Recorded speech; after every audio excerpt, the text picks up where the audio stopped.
सुद्धा ठेवू न देणार नाहीत।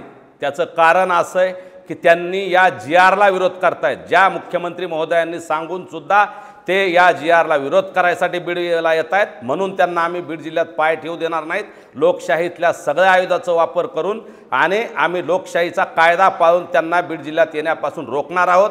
त्यांनी जर धनगर समाजाच्या एसटीतल्या आरक्षणासाठी इथं आले असते, ते जर बंजारा समाजाच्या एसटीतल्या आरक्षणासाठी इथं आले असते, माळी वंजारी समाजाला काहीतरी निधी मिळावा किंवा त्यांच्या प्रश्नासाठी इथं आले असते तर आम्ही त्यांचं स्वागत केलं असतं।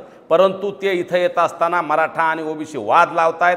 मराठा समाजाचा जो GR हैदराबाद गॅजेटचा मिळाला आहे तो गॅजेटचा GR रद्द करा म्हणून येत आहेत। याच्याही अगोदर त्यांनी 50%च्या वरचा आरक्षणाला विरोध करून ते आरक्षण घालवलं आहे आणि आताही या आरक्षणाच्या GRला ते कोर्टात चॅलेंज करून आम्हाला विरोध करतायत, म्हणून आम्ही लोकशाही मार्गाने त्यांना विरोध करणार आहोत। त्यांनी आम्ही जे 10 प्रश्न सांगितले त्या 10 प्रश्नाचे उत्तरं द्यावेत आणि येताना राजीनामा देऊन यावा, तरच त्यांनी या मेळाव्याला यावा, अन्यथा आम्ही त्यांना बीड जिल्ह्यात पायसुद्धा ठेवू देणार नाहीत। आणि तरीही ते पोलीस बलाचा वापर करून पोलीस संरक्षणात आले तर आम्ही सुद्धा गनिमी काव्यानं लोकशाही मार्गानं येणाऱ्या काळात त्यांना कसं रोखायचं हे मराठ्यांना माहीत आहे आणि नक्की आम्ही गनिमी काव्यानं त्यांना बीड जिल्ह्यात रोखू।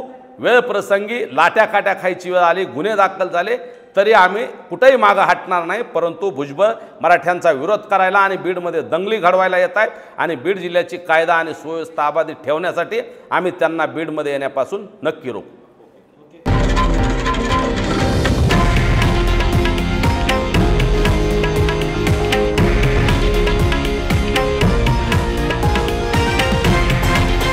हे आहे देशातील नंबर 1 न्यूज नेटवर्क आणि आपण पाहत आहात TV9 मराठी, एकमेव।